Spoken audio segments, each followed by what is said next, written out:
সাহাবীদের ইতিহাস শুনেন। ইসলাম আসছে রক্ত দিয়া, এমনি আসে নাই যেমন 30 লক্ষ মানুষের রক্তের বিনিময়ে বাংলাদেশ স্বাধীন এমন স্লোগান চলে, ঠিক তেমনি ভাবে ইসলাম কায়েম করতে গিয়াও হাজারো হাজার লক্ষ সাহাবীদের রক্তের বিনিময়ে ইসলাম আসছে। এটা রেডিমেড না, তোমার মন গড়া তুমি পালন করবা, এটা হতে পারে না। এই ইসলাম যদি কেউ মন গড়া পালন করে সে মুরতাদ হয়ে যাবে। এই জন্য আল্লাহর রাসূলের রেখে যাওয়া ইসলাম পালন করা দরকার। যে ইসলাম পাইছে রক্তের বিনিময়ে, এর ভাই যে রাসূলের শরীরে মশা মাছি বসা হারাম, সেই নবীর শরীরের তাজা রক্ত জমিনের ডাইলা ইসলাম নামক বৃক্ষটারে জিন্দা কইরা গেছে। রক্ত ছাড়া ইসলাম জিন্দা হয় না, রক্ত দিয়া জিন্দা করছে। আমি শুধু আপনাদের কাছে জানতে চাই গো, আল্লাহর নবীর তো দোয়া কবুল ছিল, বদদোয়া কবুল ছিল। নবী যদি দোয়া করতো আল্লাহ তুমি ইসলামটারে কায়েম করে দাও, সম্ভব ছিল।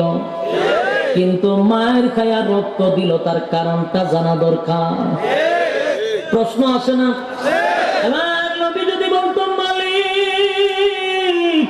তুমি ইসলামটা কায়েম করে দাও, আমার আল্লাহ নবীর দোয়া কবুল করে ইসলাম কায়েম করে দিত। কিন্তু আমার নবীর ডাইরেক্ট দোয়া করে নাই, শরীরের তাজা রক্ত দিয়া ইসলাম কায়েম করে গেছে। এটা দিয়া কে বোঝাইলো উম্মত তুমি মিষ্টি খাইও? বলে মিষ্টি খাইয়া সুন্নাত পালন করো।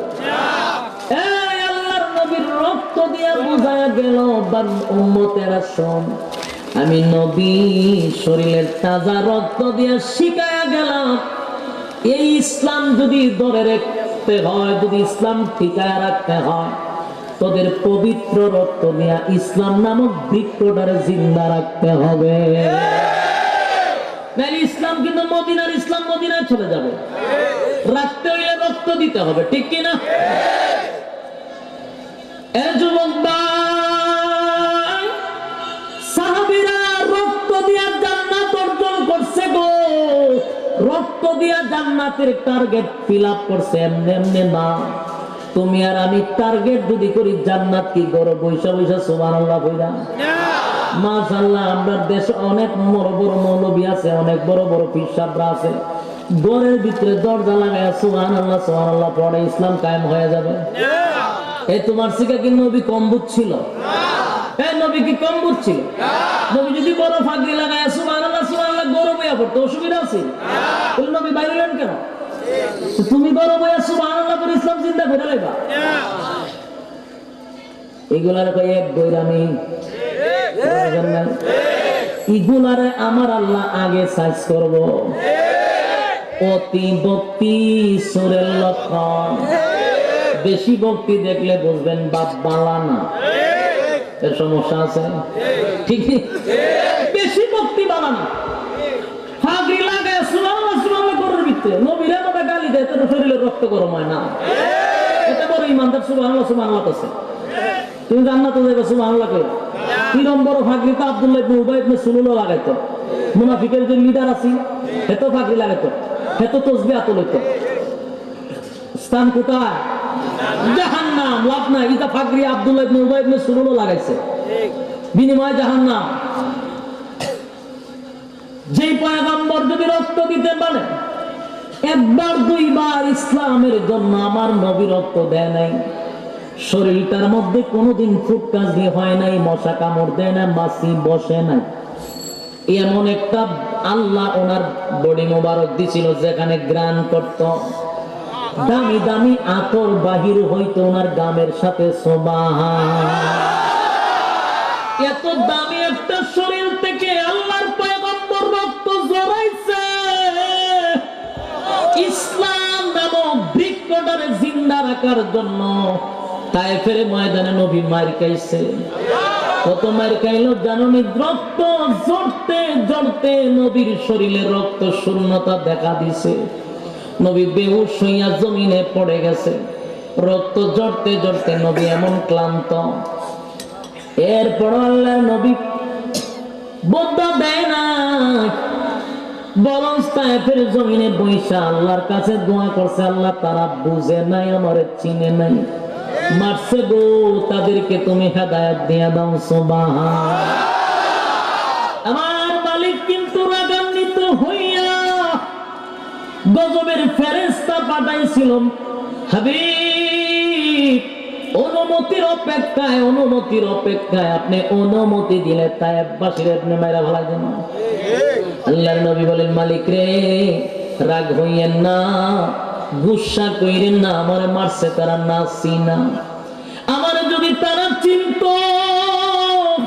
আমার শরীরে আঘাত করতো না গো। আমি দোয়া করি আল্লাহ তায়েফবাসীর তুমি হেদায়েত দাও। ওনার নাম ছিল রাহমাতাল লিল আলামিন। এখানেই নয়, আল্লাহর পয়গম্বর জায়গায় জায়গায় মার খাইছে, উহুদের ময়দানে নবী মার খাইছে। এর কি দরকার ছিল মার খাওয়া? সাহাবায়ে কেরামরা রক্ত দিছে ইসলামের জন্য, নবী রক্ত দিল ইসলামের জন্য, নবীরে বাঁচানোর জন্য অসংখ্য সাহাবীরা দাঁড়িয়ে গেল, ঢালের মতো দাঁড়িয়ে গেছে, একটার পর একটা তীর গুলি বুক বরাবর ঢুকতেছে।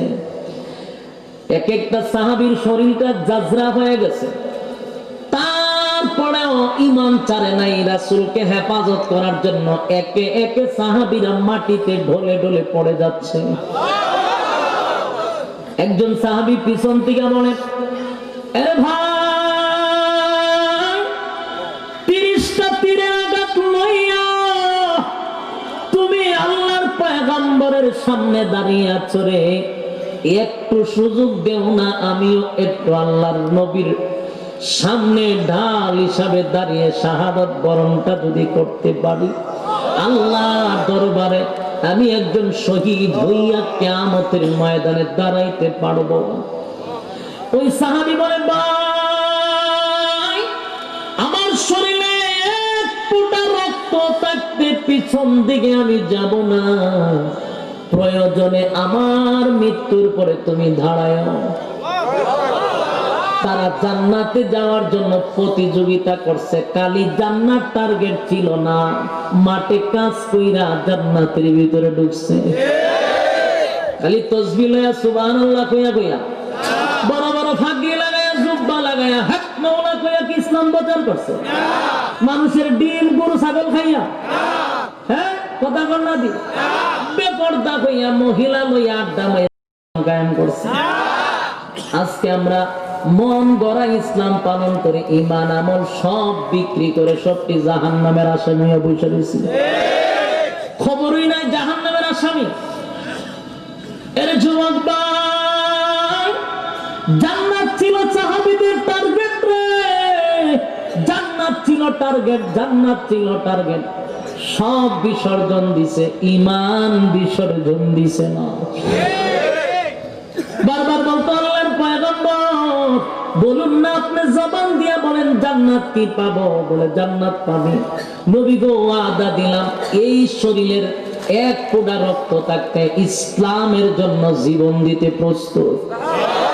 ইসলাম জমিনে টিকা রাখতে গিয়া যদি শরীরের জিনস পুরা বডিটা যদি টুকরো টুকরো হয়ে যায়, জান্নাতের আশায় বিলীন করে দিতে রাজি আছি। জান্নাতের জন্য কত পাগল ছিল জানেন? এক সাহাবী নতুন বিবাহ করেছে, সবে মাত্র বিবাহ করেছে, জান্নাতের জন্য কত পাগল ছিল, দিলের কান লাগায় শুনে। নতুন মাত্র বিবাহ করেছে, কিন্তু এখনো সে তার বউকে, তার বিবিরে, তার স্ত্রীরে দেখে নাই, স্ত্রীও তারে দেখে নাই, একজন আরেকজনকে এখনো দেখে নাই, শুধু কবর বলছে।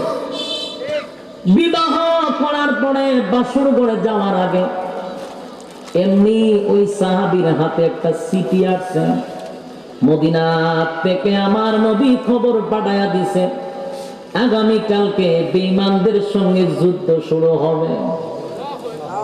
এই কথাটা শোনার পরে সাহাবী একবার ভাবতেছে, নতুন বিবাহ করেছি, ওইদিকে নবীর বেঈমানের সঙ্গে যুদ্ধ শুরু হবে।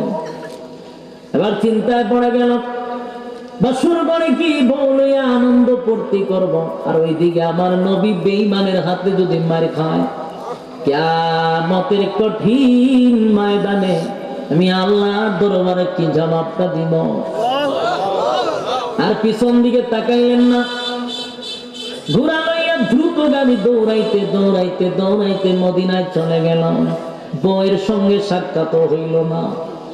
মদিনায় গিয়ে যখন 3-4 দিন হয়ে গেল, ওই বউ আবার চিঠি পাঠাইলো স্বামীর কাছে, প্রাণের স্বামী গো, তোমার আমার বিবাহ হইল, কিন্তু তোমার আমি দেখলাম না, তুমি আমার দেখলাম না।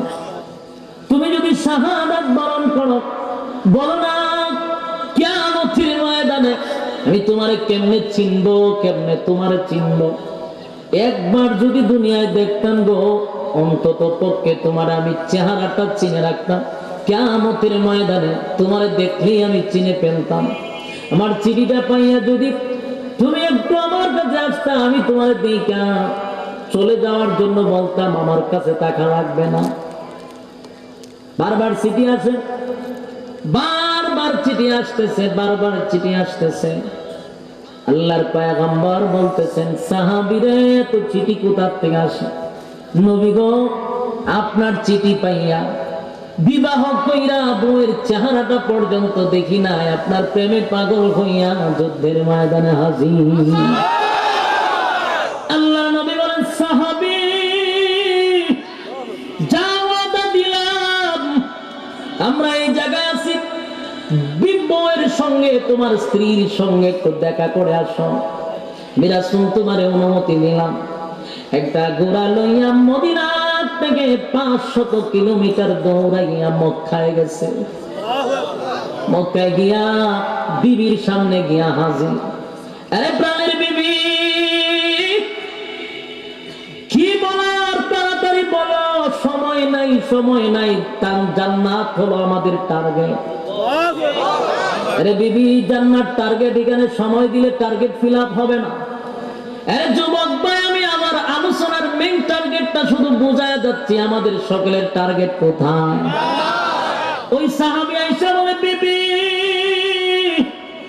তোমার সঙ্গে বেশি সময় দেওয়ার আমার টাইম নাই, জান্নাত আমার টার্গেট, তাড়াতাড়ি বলো কি বলবা? বিবি চোখের পানি ছেড়ে দিয়া বলে, প্রাণের স্বামী গো, আসেন না একটু গড়ে আপনারে মন ভরে একটু দেখি। আমি আপনার কাছে কিছুই চাইবো না, শুধু আপনার চেহারাটা দেখবো। কিয়ামতের কঠিন ময়দানে যেন আমার স্বামীরে আমি মন ভরে একটু দেখতে পারি, কিয়ামতের ময়দানে যেন আপনারা দেখলে চিনতে পারি। একটু ঘরের ভিতরে আসেন, আমার হাতে আপনার শরবত বানায়া দেন। স্বামী ডাক দিয়া বলে, বেবি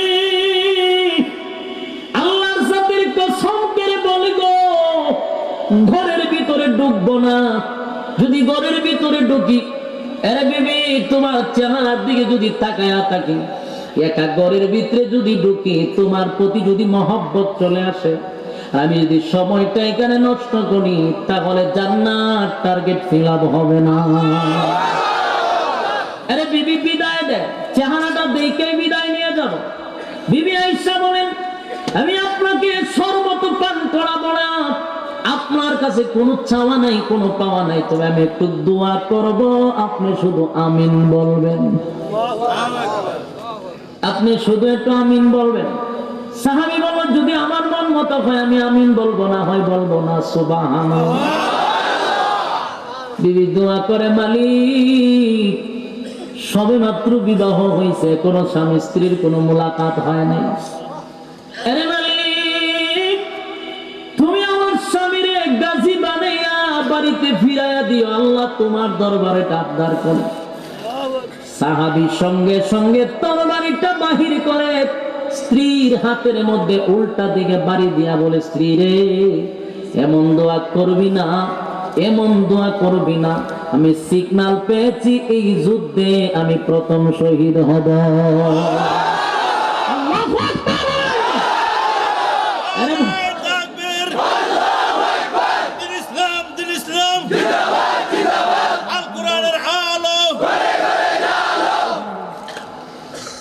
টার্গেট কোনটা?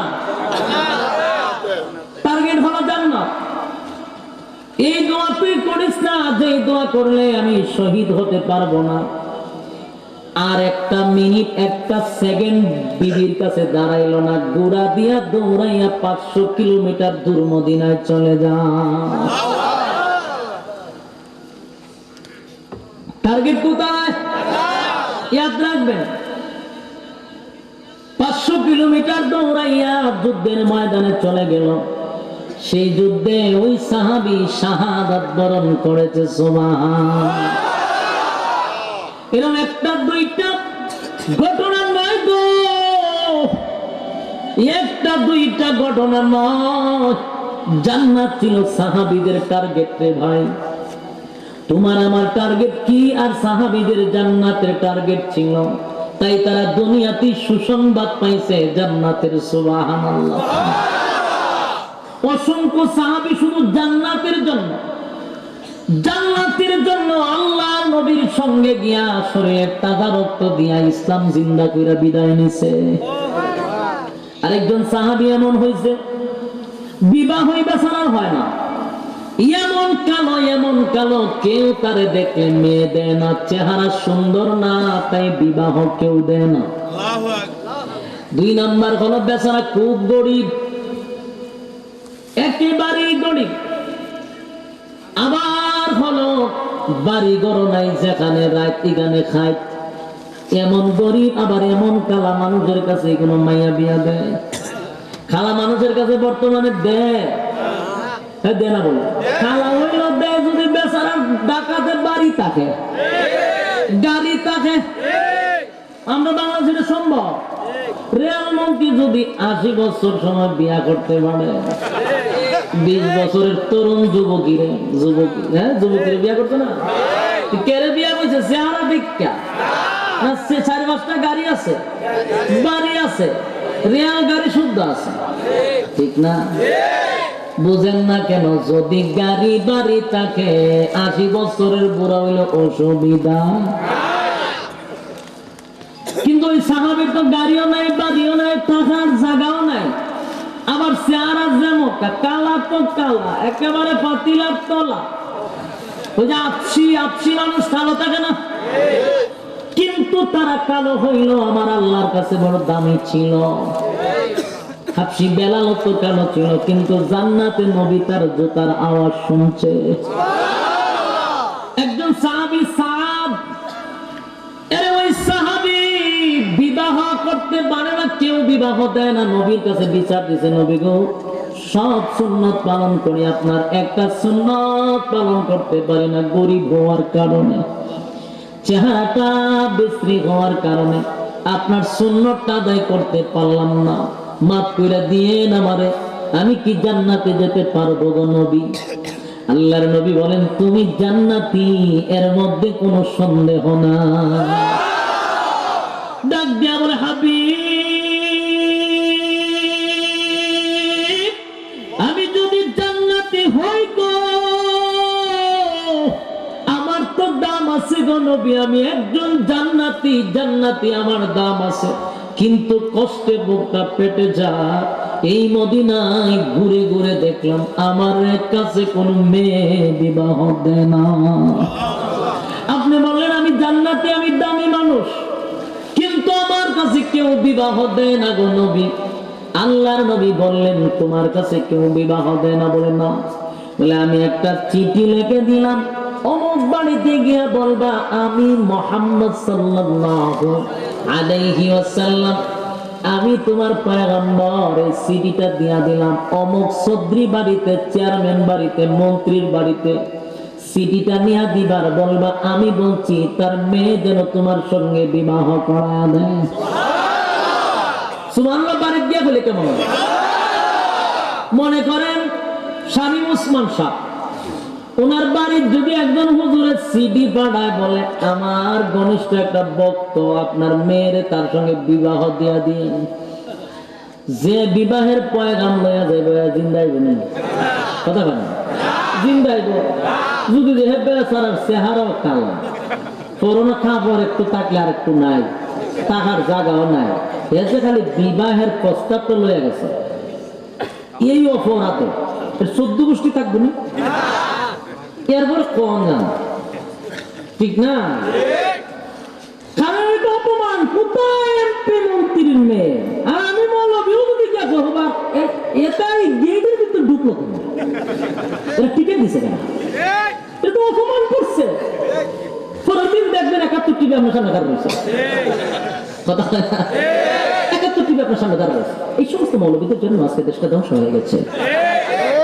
আপনাদের টকশোর মধ্যে মুরগি চুরাই দিচ্ছে, মুরগি চুরাই ছেড়ে দেখবেন শুরু করেছে। এই জন্য তো আমরা বাংলাদেশ স্বাধীন করি না, ইসলাম কায়েমের জন্য। দেখছেন না? মুরগি চুর টুরগি চুর যা আছে সবাই এখন থাকবো 71 টিভির সামনে আমরা সাক্ষাৎকার নিবার লেগে।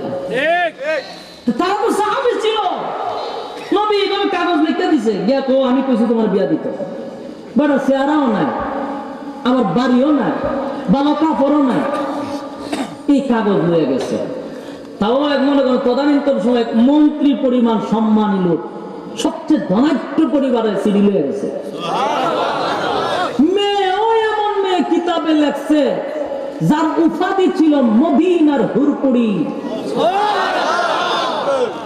যারা সুবহানাল্লাহ কইছে না, এরা পরকালের প্রতি বিশ্বাসটা কম, ইমান থাকবো নি? কি বুঝলেন? আপনারা নারায়ণগঞ্জ যত সুন্দর মেয়ে হোক, জীবনে শুনছেন নারায়ণগঞ্জের হুরপুরি এরকম টাইটেল পড়ছে? তুমি যদি কোনো টাইটেল পড়ে যা বুঝতেই বলে কেমন সুন্দর, সাধারণ না অসাধারণ, 1 লক্ষ 2 লক্ষ মেয়ের মধ্যে একটা, ঠিক না? ওই মেয়ের নাম হচ্ছিল মদিনার হুরপুরি। অসংখ্য ধনাঢ্য ব্যক্তিরা, বড় বড় ব্যবসায়ীরা বিবাহের প্রস্তাব দিত, ক্যান্সেল। আর এই এক সাহাবী একবারে গরিব, একবার খাইলে 3 দিনও পা, শরীরে কাপড় নাই, চেহারা মলিন, হেরে বাড়ে যে টুকা দিয়া গিয়া আমি কইছি তোর বিয়া দিত, যা। সুবহানাল্লাহ। এতে গেটের সামনে গিয়ে করিম মেলো টিপ দিছে, লোক বেরিয়ে এসে আয়াজের কাকিরে 10 টাকা মনে করেন দিয়া দিছে। আমি তো বিক্রি করতে পারছি না, কিন্তু কে রাইছে না, ওই মন্ত্রী সাহেবের সাথে একটু কথা আছে। সর্বনাশ, মন্ত্রী সাহেবের সাথে কথা বলবি বাড়ি কো বাড়ি হইতে চাই না, তুই গিয়ে খোঁজাই তো খাওয়ার তো নবী ভাড়াইছে না, খাওয়ারটা কি কম? স্বামী উসমান সাহেব যদি আপনাদের ভাড়া একটা সিটির মধ্যে লিখে দিয়া কয়েছে আমি স্বামী উসমান বলছি, আমি স্বামী উসমান বলছি, কাজটা যেন হয়। তো তাহলে যে খবরটা লয়ে দেবে খাবারটা না নাইছি, স্বামী উসমানের খাওয়ার আছে, ঠিক না? বেচারা র্যাঙ্কটা গণ্য রকম, স্বামী উসমান কথা ঠিক না, খাওয়ার অন্য রকম। তাহলে হেঁটে আর নরম করে কথা বলবো, বরং সে কথা বলে 2-3টা তাপ করে খাইতে পারে। তাপ করে খাওয়ার তোলে স্বামী উসমানের, এরা তো কিন্তু জোর নাই, দিবা আরেকজনের জোরে। ওনারও কিন্তু খাওয়ার ভিতরে, কারণ রাসূল পাঠাইছে, সাধারণ না। এবারে যা গিয়ে হয়তো মন্ত্রী সাহেব হে তো ব্যক্তি মেরে গেছে, কি তা মদিনার মধ্যে সবচেয়ে ধনাঢ্য ব্যক্তি, ব্যবসায়ী, ওনার সাথে কথা বলতে গেলে আদব লাগে, সাধারণ মানুষ তো প্রশ্ন আসে না, হেঁটে দমক মারে আমাদের।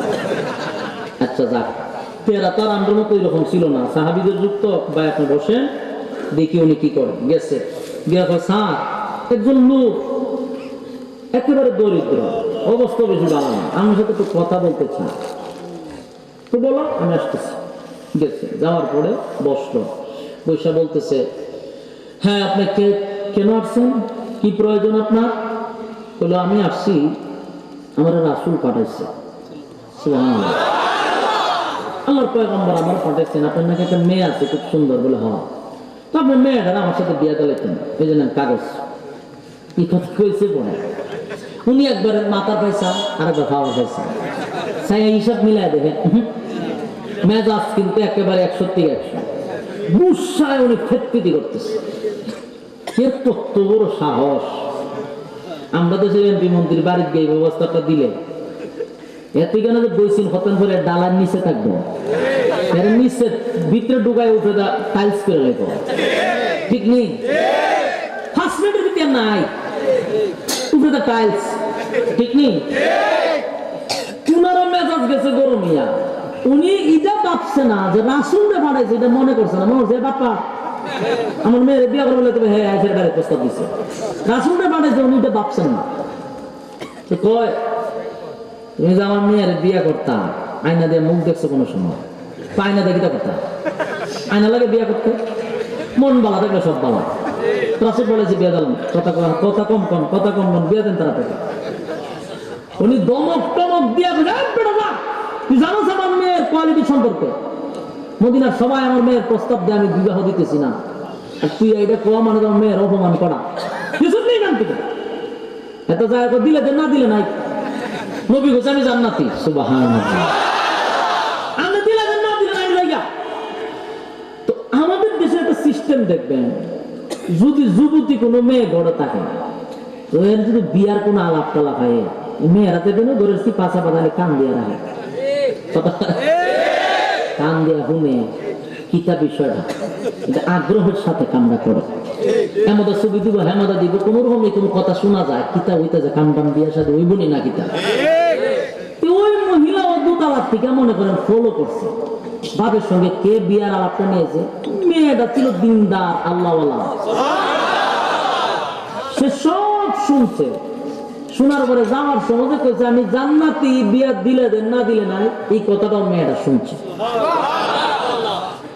তখন উনি যখন চলে আসলো মেয়ে বাবার জিগায় আব্বা জান কে আসছিল সাহাবী বলতে আরে তুমি এগুলো শোনার দরকার নেই আরে পাগল মাথার সমস্যা আছে বলো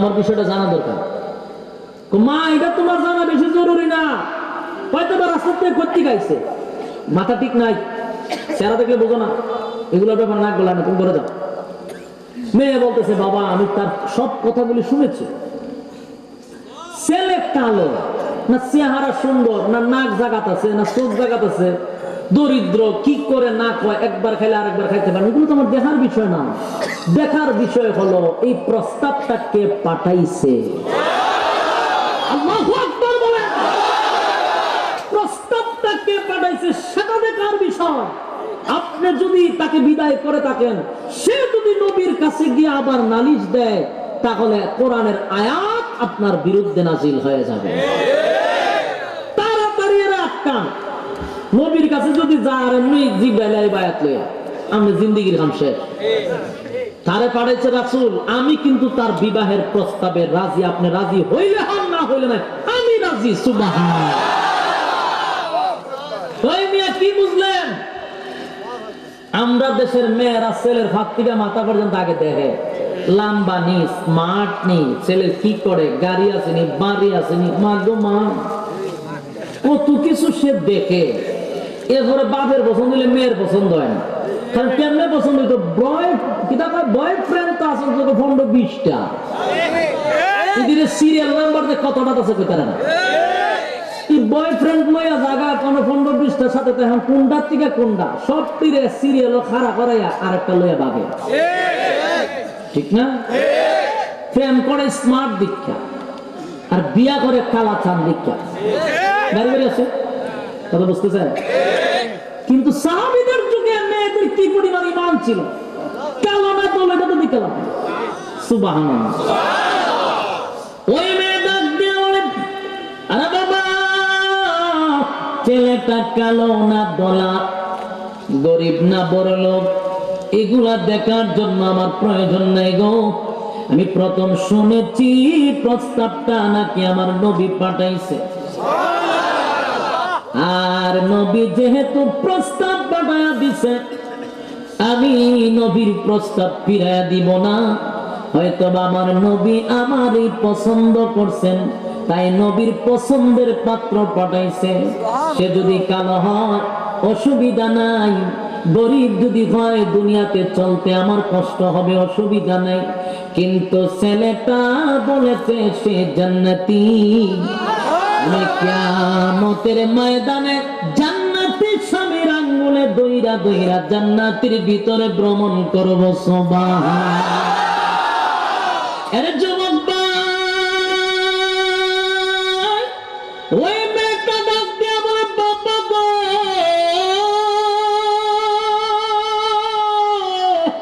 আমার পয়গম্বরের কাছে যাওয়ার আগে আগে আপনি দৌড়ায়া যান না হয়তো আয়াত নাজিল হয়ে যাবে আয়াতটা যদি নাজিল হয় আপনার অবস্থা খারাপ হয়ে যাবে আমি বিবাহতে রাজি, আমি জান্নাতি ছেলে চাই, সুন্দর স্মার্ট ছেলের দরকার নাই, দুনিয়াতে কষ্ট হলেও জান্নাতে আমি আনন্দ করব।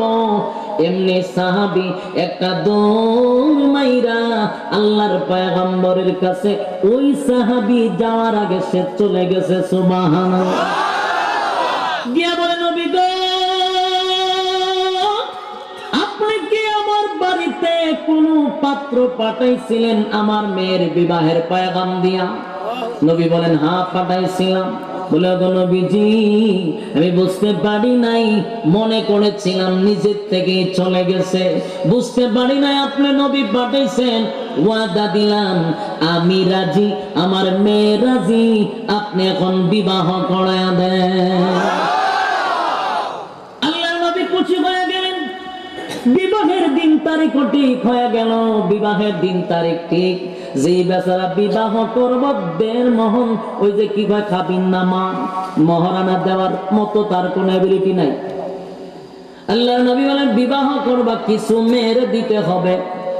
হুজুর, দিতে যদি পারতাম তাহলে আগে বিয়ে করতে পারতাম, দেওয়ার মতো আমার সামর্থ্য নাই, এমন গরিবের গরিব। আল্লাহর নবী কয়েক জায়গা থেকে সাহায্য এনে ওই সাহাবীরে দিলেন। নাও, এইটা দিয়া মহারানা দিয়ে দিবা, বাকি টাকা দিয়া মার্কেট করবা, বিবাহের সরঞ্জাম তৈরি করবা, এই কথা বলে দিয়ে গেলেন। ওই সাহাবী মনে করেন 3 দিন পরে যার বিবাহ, আজকে বেচারা মার্কেটে গেছে মার্কেট করার জন্য।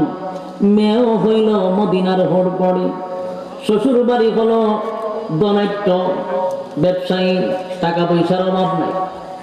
মনের ভিতরে কেমন আপনারা বুঝাইতে পারো? কথা হয় না? যেই বেচারা 2 দিন পরে বিবাহ করবে, এর ভিতরে জ্বালাটা আমি কেমনে বুঝাই? কথা হয় না? এত খালি দিন গল্প, যে দিনটা যায় না কেন, এতে 1 ঘন্টা 5 ঘন্টার মতো বজুরে কন্যা দি ভিতরে কত আনন্দ। তাও মেয়ে যেমন তেমন না, মদিনার ভোর করে।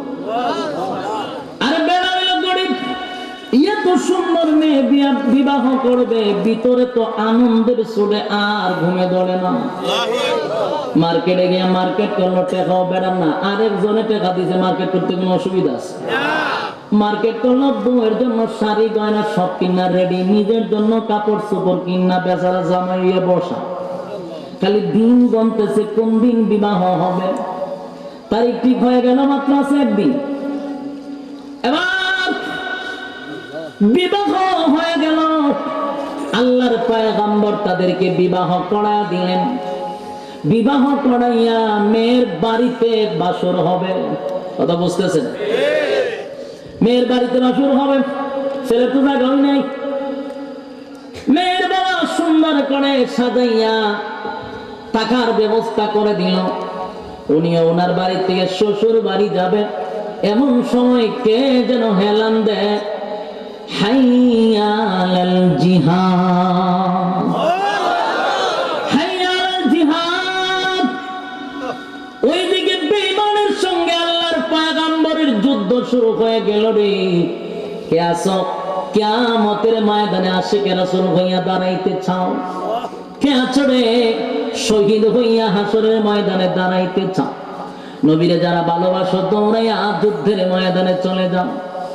ওই কালো সাহাবীর কানের ভিতরে আওয়াজটা ঢোকার সঙ্গে সঙ্গে থমকে গেলেন, দাঁড়িয়ে গেলেন, দাঁড়াইয়া চিন্তায় পড়ে গেলেন, আজকে রাত্রিতে আমার বাসর হবে, বিবাহের সরঞ্জাম আমি রেডি করলাম, পোশাক পরিধান করলাম, রাত্রে বাসর হবে বিশ্ব সুন্দরীর সঙ্গে। আর এই মুহূর্তে কানে আওয়াজ আছে, বিশ্ব নবীর সঙ্গে বেঈমানের লড়াই শুরু হয়ে গেছে। সাহাবী আবার চিন্তায় পড়ে গেল, আরে আমি যদি এখন বাসর করে বউকে নিয়ে আনন্দ করি গো, আমার নবী যদি বেঈমানের সঙ্গে লড়াই করে রক্তাক্ত হয়ে যায়, দুনিয়া থেকে বিদায় হয়ে যায়, কি জবাব দিব কিয়ামতের ময়দানে আল্লাহর সামনে দাঁড়াইয়া? বিবাহটা তো মেন না, মাকসাদ তো হলো, টার্গেট তো হলো জান্নাত, টার্গেট তো হলো জান্নাত। আমার নবী মায়ের খাইবে আর আমি বউ নিয়ে ঘুমাইব, হতে পারে না। জান্নাত করতে হয়, এই মুহূর্তে নবীর সঙ্গে বেঈমানদেরকে কুচি কাটা করতে হবে। এরে আশিকে রাসূল দিলের কান লাগায় শোন। ওই সাহাবী মিনিটের ভিতরেই সিদ্ধান্ত রেডি করে ফেলল, বউয়ের কাছে যাবে না, বাসর করবে না। সঙ্গে সঙ্গে কাপড়গুলি খুলে বিবাহের কিছু সরঞ্জাম ছিল সবগুলি বাজার আবার বিক্রি করে দিছে। বিক্রি করে একটা তরবারি হাতে লইয়া ঘোড়া দৌড়াইতে দৌড়াইতে যুদ্ধের ময়দানে চলে গেছে। মুখটা কালো কাপড় দিয়া বাঁধছে যেন কোন সাহাবী না চিনতে পারে। চেহারাটা ভালো করে বেঁধে যুদ্ধের ময়দানে গিয়া কাফেরদের সঙ্গে লড়াই করা শুরু করে দিল। কাফেরদেরকে কুচি কাটা করে বেঈমানদের সঙ্গে লড়তে লড়তে আল্লাহর নবী তাকায়া দেখে একজন লোক মুখটা চেহারাটা কালো কাপড় দিয়া ঢেকে বেঈমানের সঙ্গে যুদ্ধ করতেছে।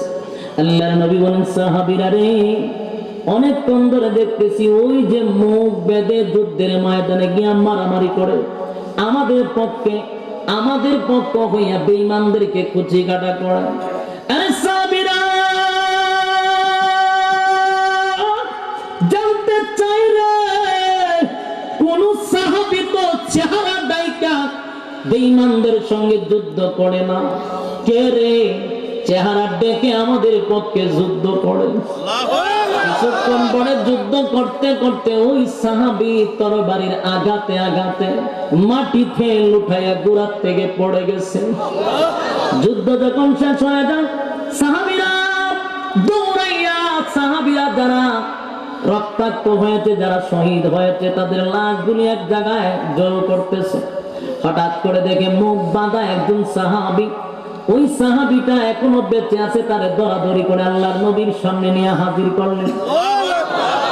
নবীজি যখন রুমালটা খোলার সঙ্গে সঙ্গে দেখে ওই যে কালো সাহাবী, যার আজকে বিবাহ, বউয়ের সঙ্গে বাসর করার কথা, সেই সাহাবী যুদ্ধের ময়দানে আইসা রক্তাক্ত শরীর লইয়া জমিনে লুটায় পড়েছে।